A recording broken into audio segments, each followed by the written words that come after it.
Graça e paz. Quero saudar a todos os que estão conectados conosco nesse culto online e desejar a bênção do Senhor para a sua vida. Eu estava olhando aqui em Marcos, no capítulo 13, no versículo 32, onde diz: mas a respeito daquele dia ou da hora, ninguém sabe, nem os anjos no céu, nem o Filho, senão o Pai. Com certeza, a gente precisa estar focado na volta do Senhor e que o Espírito de Deus esteja sobre nós nesse momento, para que essa reunião, esse culto, ele nos edifique, ele nos abençoe, ele nos desafie a nos aproximarmos cada vez mais do Senhor, para que a nossa fé esteja firmada na rocha e nós sejamos um povo inabalável. Que Deus realmente ministre a sua vida neste horário, em nome de Jesus. Vou orar. Senhor, obrigado por mais essa oportunidade que o Senhor nos dá de podermos estar te adorando e estar recebendo a tua palavra. Deus, que o Espírito Santo esteja conduzindo esse momento para que ele seja bênção para cada pessoa, em nome de Jesus. Amém.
Você já fez, você fará, e eu provei e vi o quão bom tu és.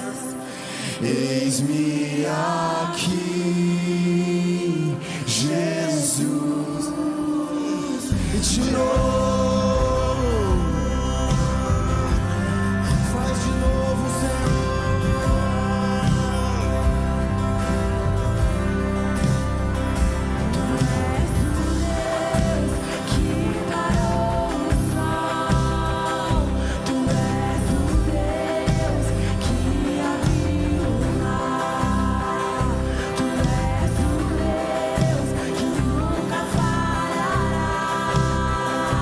Você já fez, você fará. Tu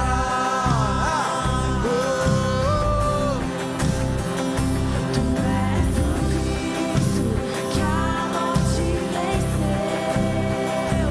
Tu és o Verbo que se encarnou. Tu és o Deus que não se esquecerá. Você já fez, você fará. Tu és o fogo que habita em mim. Tu és o vento que sopra hoje aqui.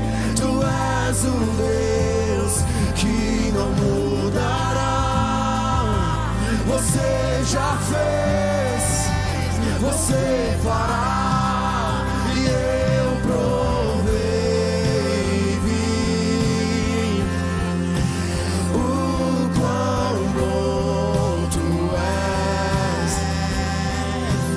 Eis-me aqui.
o quão bom. Sim, tu és bom, Senhor. és. Tu és bom.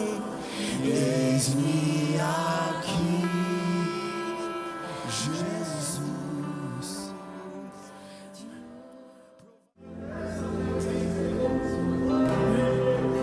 As minhas lamparinas estão acesas.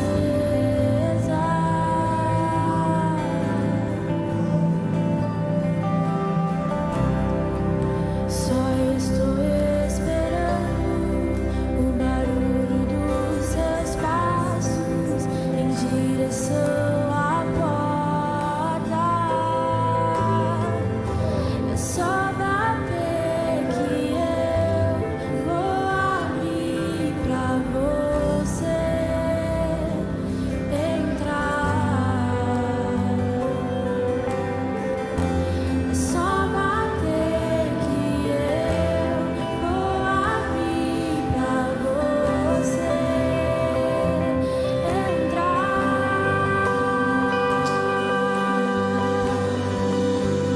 Eu já Coloquei as minhas vestes brancas, estou só te esperando, vem, vamos dançar e Maranata,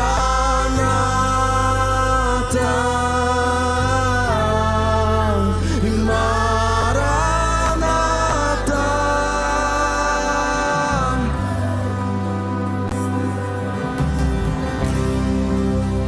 Minhas lamparinas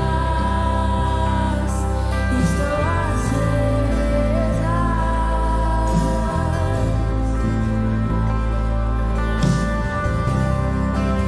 Só estou esperando o barulho dos seus passos em direção à porta.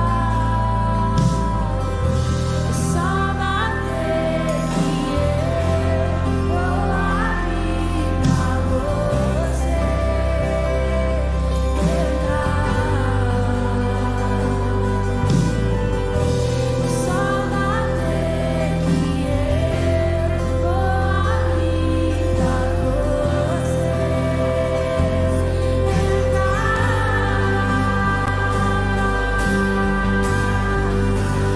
Eu já coloquei as minhas vestes brancas, estou só te esperando, vem, vamos dançar e Maranata,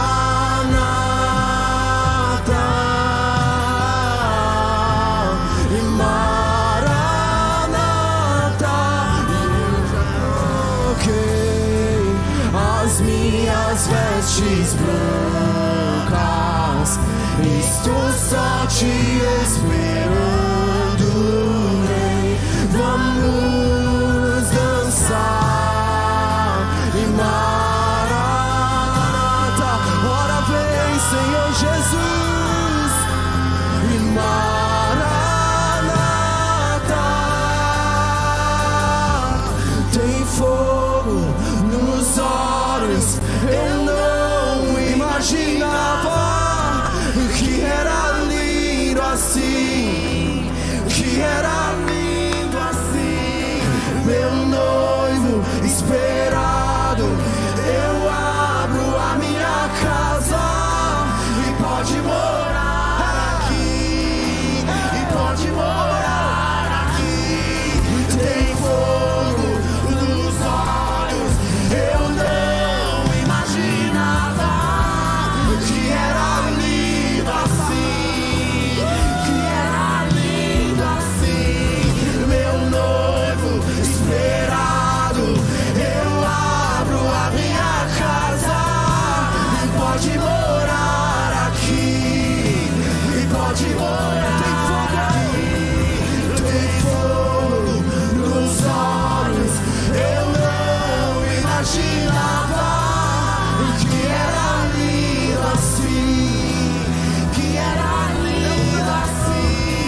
Eu quero que você abra, se possível, se você tiver a sua Bíblia ou até mesmo o seu celular, na segunda carta do apóstolo Pedro, no capítulo 3, versículos 10, 12 e 13. Segunda de Pedro 3, 10, 12 e 13. Ali diz: naquele dia os céus passarão com grande estrondo, e os elementos se desfarão pelo fogo. Também a terra e as obras que nela existem desaparecerão. No versículo 12 está escrito assim: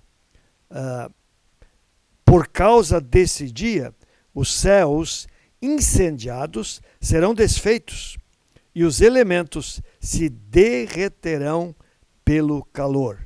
O verso 13: nós, porém, segundo a promessa de Deus, esperamos novos céus e nova terra, nos quais habita a justiça.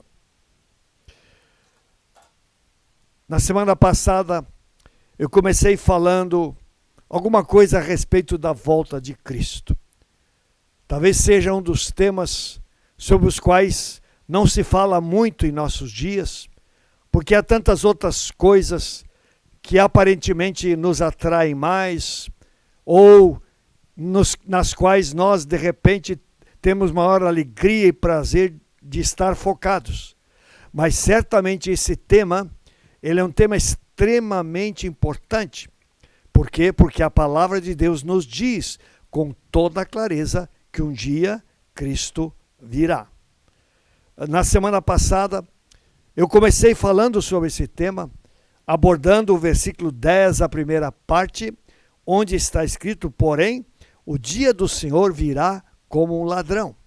E nós comentamos alguma coisa a respeito da volta do Senhor, que ela será de uma forma inesperada, quando as pessoas estiverem desatentas, ocupadas com as suas coisas, de repente o Senhor virá. E é por isso que nós precisamos estar apercebidos para que esse dia não nos pegue de surpresa. Vimos também na semana passada alguns sinais que Jesus apresentou nos evangelhos, nos dando alguma dica a respeito daquilo que antecederia a volta do Senhor. E quando nós nos fixamos nesses sinais, nós percebemos que muitos deles estão se cumprindo, o que aponta para a brevidade da volta do nosso Senhor. Mas hoje eu gostaria de comentar a respeito dos versículos que eu li, porque a volta de Jesus vai acontecer, mas logo após essa volta, um evento assim simplesmente extraordinário, assim magnífico, vai acontecer. E sabe, a gente fica realmente impressionado com aquilo que Pedro nos registra aqui e ele nos apresenta na sua carta, quando ele fala no versículo 10, na segunda parte, que eu li a vocês, 10, segunda parte, diz: naquele dia os céus passarão com grande estrondo e os elementos se desfarão pelo fogo. Também a terra e as obras que nela existem desaparecerão. Você pode imaginar a cena, algo simplesmente extraordinário, algo simplesmente grandioso. Jesus já no Evangelho de Mateus, capítulo 24, versículo 35, exatamente fala a respeito desse evento. Ele dá uma dica que tudo será desfeito, tudo será destruído. E Pedro, ele amplia um pouquinho, ele tem uma revelação ainda mais profunda, mais clara, mais detalhada sobre aquilo que vai acontecer por ocasião da volta do Senhor. E ele exatamente nos diz aqui que naquele dia os céus passarão com grande estrondo. Os céus passarão com grande estrondo. Imagina, de repente, o céu significa, né, todos os astros do céu, sol, lua, estrelas, tudo passará com um tremendo estrondo. tudo isso vai desaparecer, vai ser desfeito no dia do Senhor. Ele diz, e os elementos se desfarão pelo fogo. No versículo 12, também diz, por causa desse dia os céus incendiados serão desfeitos e os elementos se derreterão pelo calor. Normalmente a gente fala de 4 elementos básicos que se desfarão naquele dia. Esses 4 elementos são a terra, o ar, a água e o fogo. São os 4 elementos e que estão, com certeza, em tudo aquilo que Deus criou.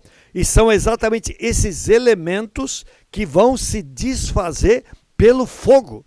Vai ser algo que nem Hollywood consegue descrever, de tão tremendo, de tão grandioso, de tão fora daquilo que a gente possa imaginar ou entender com a nossa simples razão. Então,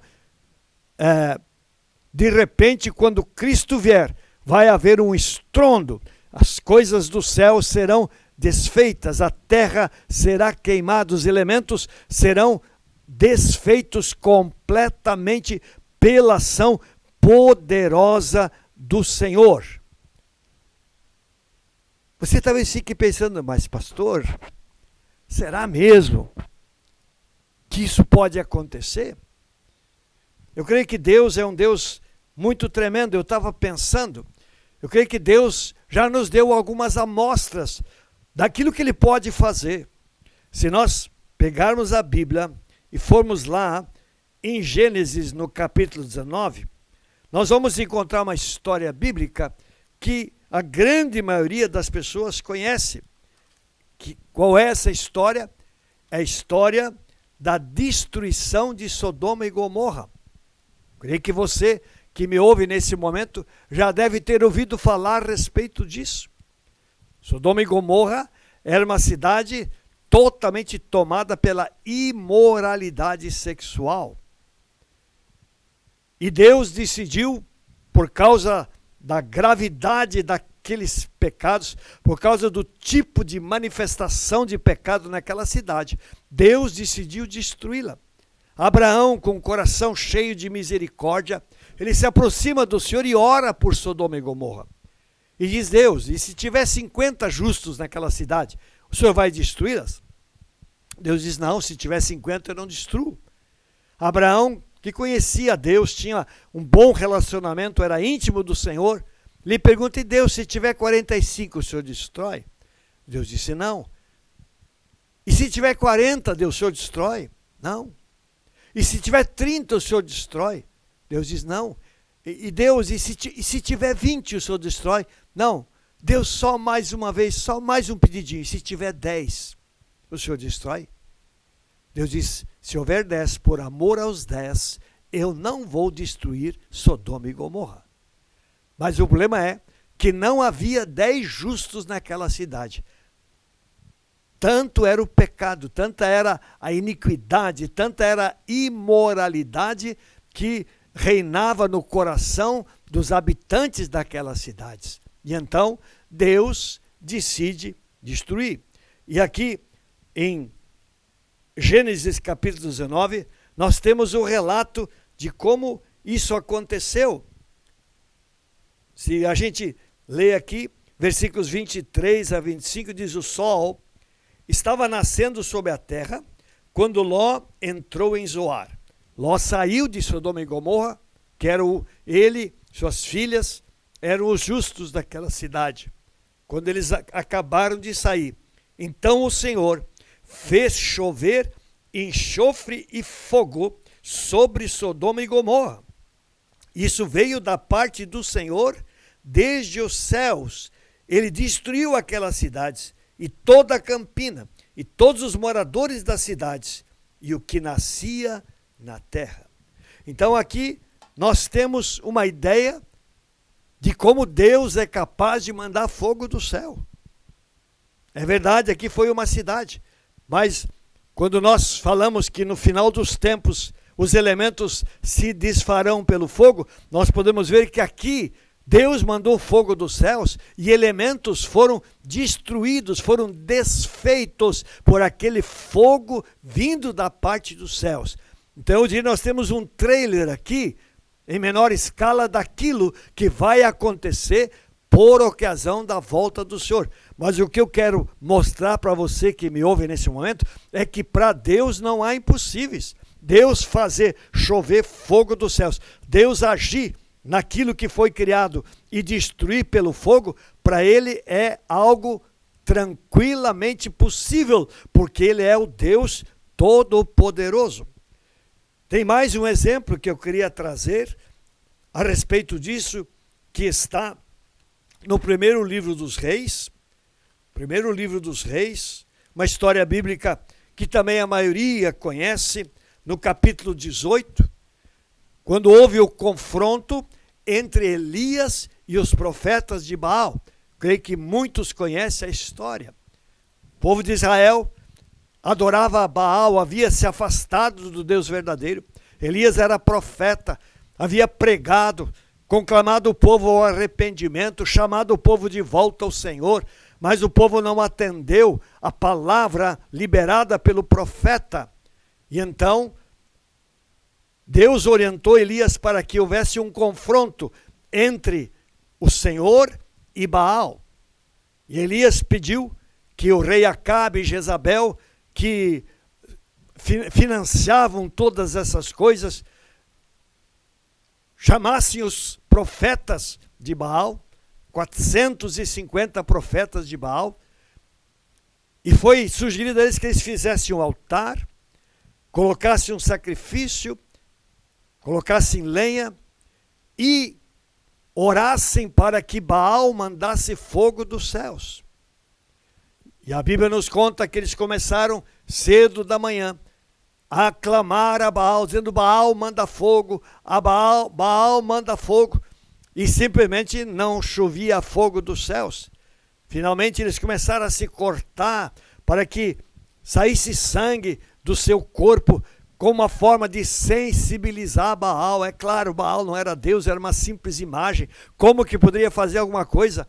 Mas eles estavam naquele engano, como tanta gente hoje está no engano, crendo em imagens que não podem fazer absolutamente nada. Mas passado um tempo ele disse: ok, agora chegou a hora de eu agir no nome do Senhor. E a palavra diz que Elias reedificou o altar do Senhor que estava caído, porque não se adorava mais, não se sacrificava mais ao Senhor naquele tempo. Elias reedificou o altar, colocou lenha, colocou o sacrifício e pediu que se jogasse sobre aquela estrutura montada 4 jarros de água. Havia ali ainda um pouco de água e ele pediu que encharcassem aquele altar com água ao ponto de água escorrer ao redor do altar. E então, a Bíblia nos registra aqui nos versículos 26 a 28 de 1 Reis, capítulo 18, diz assim: pegaram o novilho que lhes... Não, desculpe, é no versículo 36, diz: quando chegou a hora do sacrifício da tarde, o profeta Elias se aproximou do altar e disse: ó Senhor, Deus de Abraão, de Isaque e de Israel, que hoje se fique sabendo que tu és Deus em Israel, e que eu sou o teu servo, e que segundo a tua palavra fiz todas estas coisas. Responde-me, Senhor, responde-me, para que este povo saiba que tu, Senhor, és Deus, e que fizeste o coração deles voltar para ti. Então caiu fogo do Senhor, consumiu o holocausto, consumiu a lenha, consumiu as pedras, consumiu a terra e lambeu a água que estava na vala. Aqui nós vemos exatamente elementos sendo queimados pelo fogo que caiu dos céus. Ali queimou o sacrifício, queimou a lenha, queimaram-se as pedras, foram consumidas, a terra foi consumida, a água foi lambida pelo fogo. O que nós vemos aqui? Que para Deus destruir os elementos é algo muito simples. Em menor escala, isso foi feito lá quando Sodoma e Gomorra foram destruídos, e agora, quando o altar levantado ao Senhor no confronto contra os profetas de Baal foi consumido pelo fogo que caiu dos céus, vindo da parte do Senhor. O que eu quero dizer com isso, meu querido, minha querida, você que me ouve neste momento, que me assiste neste momento, que para Deus queimar tudo que existe é algo muito simples, porque Ele é infinitamente maior do que todas essas coisas. Deus é o Criador e todas essas coisas são coisas criadas. Portanto, o Senhor tem controle e domínio sobre todas estas coisas. E isso é essencial que você creia. Eu tenho dito seguidamente que nós precisamos crescer no conhecimento de Deus. Muitas vezes nós limitamos Deus pela nossa falta de conhecimento. Mas quanto mais você mergulhar na palavra, quanto mais você conhecer este Deus, você perceberá que simplesmente não há impossíveis para Ele. Então, quando diz aqui na palavra que naquele dia os elementos se desfarão pelo fogo, que também a terra e as obras que nela existem desaparecerão, é algo que tranquilamente vai acontecer. Não há limites no poder de Deus para que isso não ocorra. Deus é capaz de tornar isso plenamente realizável. E é importante que você entenda isso e que você creia nisso. Nosso Deus é um Deus simplesmente extraordinário. E aqui, inclusive diz no final do versículo 10, também a terra e as obras que nela existem desaparecerão. E eu estava olhando ali em Gênesis, porque a terra também precisa ser consumida e algo novo precisa ser estabelecido. Se nós lemos em Gênesis 3, 17 a 19, nós vamos entender melhor por que isso. Dizia: Adão disse, por ter dado vida à voz de sua mulher, comido da árvore que eu havia ordenado que não comesse, maldita é a terra por sua causa. Em fadigas você obterá dela o sustento durante os dias da sua vida. Ela produzirá também espinhos e ervas daninhas, e você comerá a erva do campo. No suor do seu rosto você comerá o seu pão. Aqui está escrito que ela é maldita por causa do pecado. Ela foi afetada também pelo pecado de Adão e Eva. Por isso lá em Romanos 8 diz que a natureza, as coisas criadas gemem pela manifestação dos filhos de Deus. Por quê? Porque a própria natureza, ela clama para que o novo de Deus seja estabelecido, que o velho seja destruído e o novo de Deus seja estabelecido, conforme diz aqui na segunda carta do apóstolo Pedro. Então, são verdades muito interessantes e profundas sobre as quais nós precisamos meditar. Ok, e os crentes que estiverem vivendo naquele tempo em que este evento vai acontecer? O nosso texto também nos responde. Lá no versículo 12, diz, lá no final do versículo 13, nós, porém, segundo a promessa de Deus, esperamos novos céus e nova terra, nos quais habita a justiça. Ah, glória a Deus! Porque, de fato, quando tudo isso for destruído pelo fogo, consumido pelo fogo, Deus vai fazer algo novo. Aqui a promessa: Deus vai criar novos céus e nova terra. Eu tenho alguns versículos anotados aqui a respeito disso. Isaías, já profeta, profetizou sobre isso. Ele teve a revelação de Deus a respeito disso.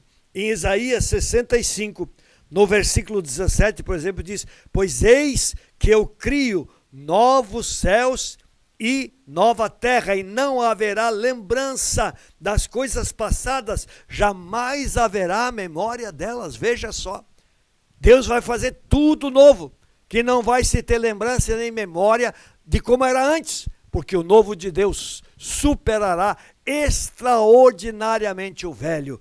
Glória a Deus por isso.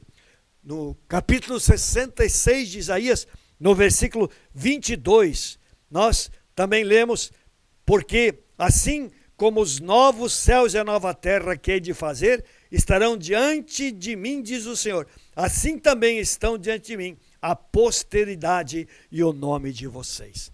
É isso, Deus vai criar novos céus e nova terra, onde aqueles que estiverem em fé vão estar na presença do Senhor. É o que diz aqui: assim também estão diante de mim a posteridade e o nome de vocês.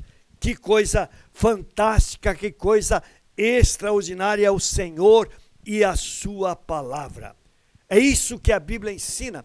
Pedro, por revelação de Deus, ele realmente fala da volta do Senhor, diz que esse dia virá como um ladrão, fala que quando o Senhor estiver vindo, o fogo vai cair, vai destruir os céus, vai destruir a terra, e uma ação criadora de Deus vai entrar em operação, e Deus vai criar novos céus e nova terra para lugar da habitação daqueles que estiverem firmes na fé no Senhor Jesus Cristo, e ali estaremos nós, os que perseverarmos, junto com o Senhor, junto com o noivo, por toda a eternidade. Queridos, o que eu estou querendo simplesmente ressaltar é que a volta do Senhor está muito mais próxima do que nós imaginamos. Paulo já escreveu aos Romanos, no capítulo 13, que o dia do Senhor está muito mais próximo do que a gente imagina.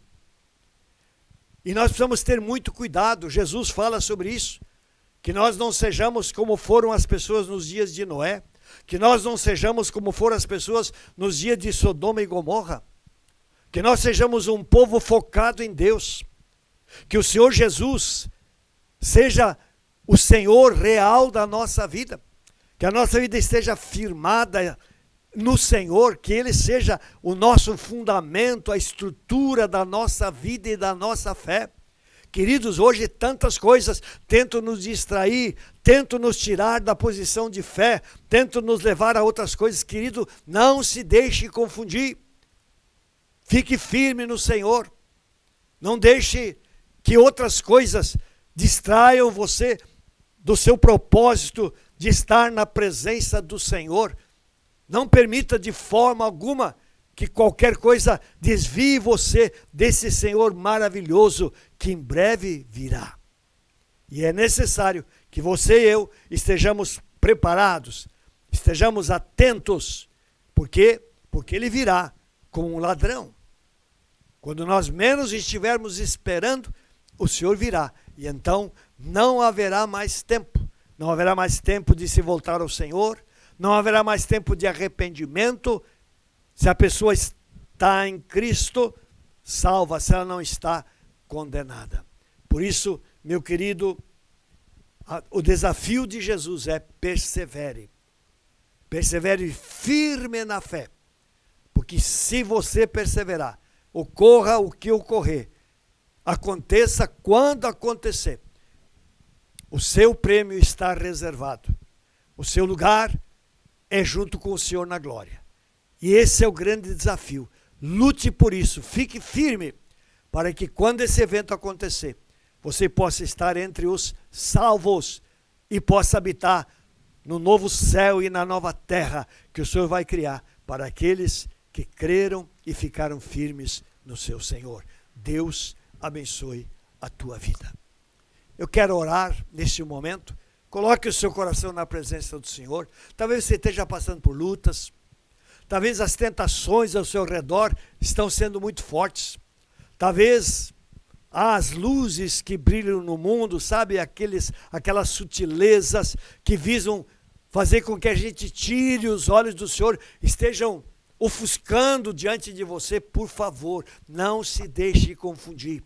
Volte-se ao Senhor, renda a sua vida a Ele, confie nele, espere nele. Esta é a vontade do Senhor. Eu quero orar. Senhor Deus, a palavra do Senhor nos fala a respeito da volta do Senhor. E ela vai ser em breve, porque os sinais ao nosso redor cada vez mais apontam para a brevidade da volta do Senhor.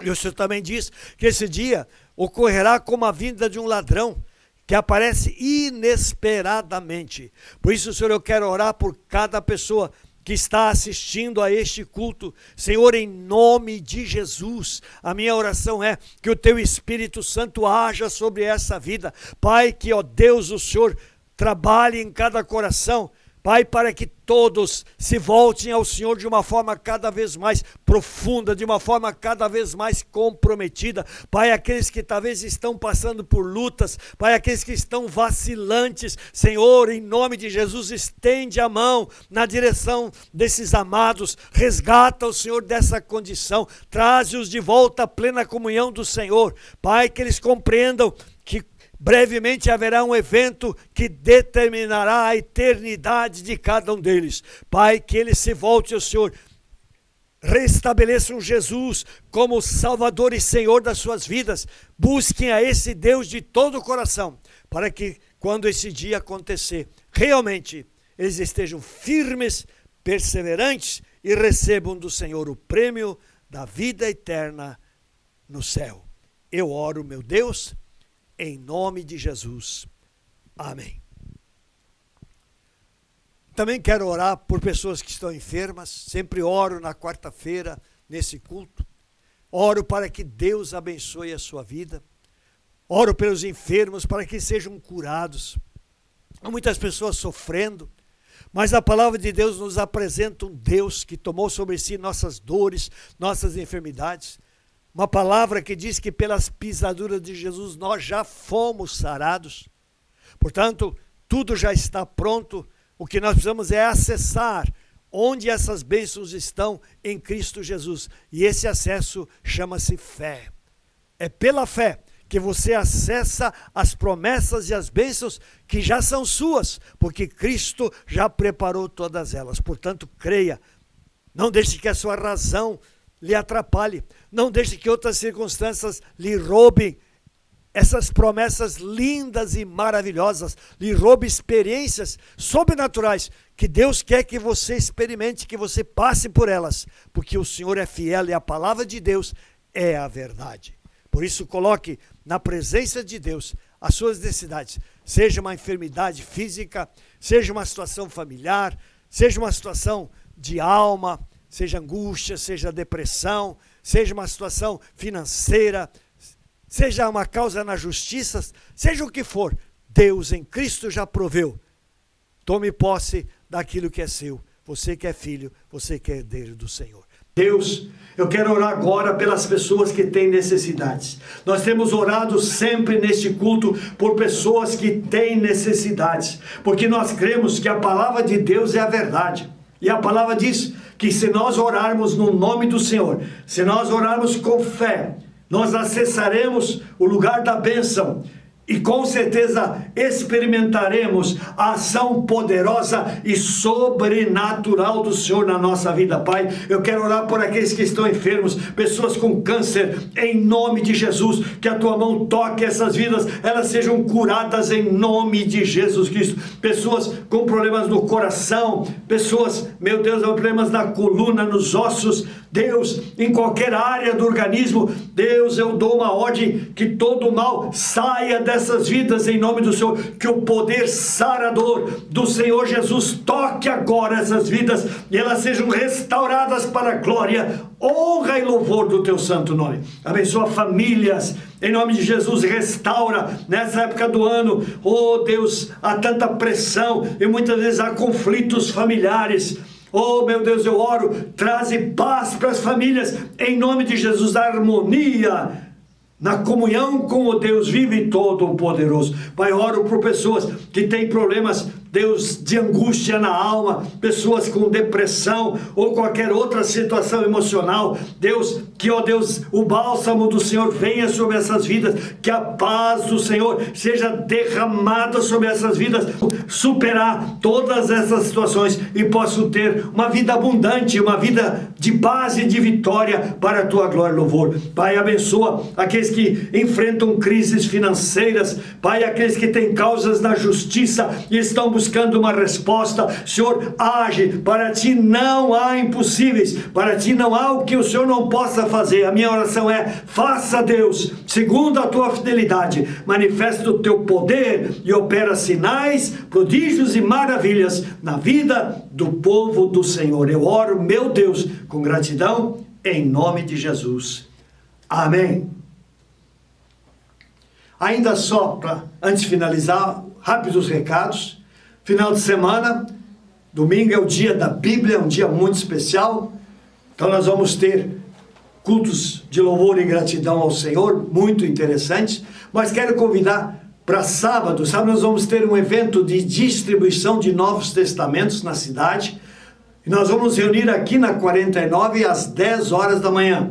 Então, se você quer participar conosco dessa distribuição, esteja aqui às 10 horas da manhã do sábado, porque nós vamos dar todas as orientações para você participar deste evento. No domingo, nós vamos ter batismo. Vai ser um domingo, dia da Bíblia extraordinária. Pessoas vão se batizar, vão entrar em aliança com o Senhor, vão firmar sua vida nesse Senhor, e isso é tremendo e é maravilhoso. Esteja conosco domingo pela manhã, à noite, culto em torno da palavra de Deus, será algo extraordinário. Esteja presente, Deus com certeza vai abençoar a sua vida grandemente. E ainda lembrando que no dia 15, na outra quarta-feira, nós teremos aqui entre nós Davi Silva, que é um cantor e também pregador da palavra de Deus, um homem de Deus, que a gente já conhece há muitos anos. Ele reside no Paraná e vai estar entre nós no dia 15, quarta-feira, às 20 horas, para adorar o Senhor conosco e para ministrar a palavra de Deus. Eu creio que será uma noite muito especial, tremenda. Você é nosso convidado.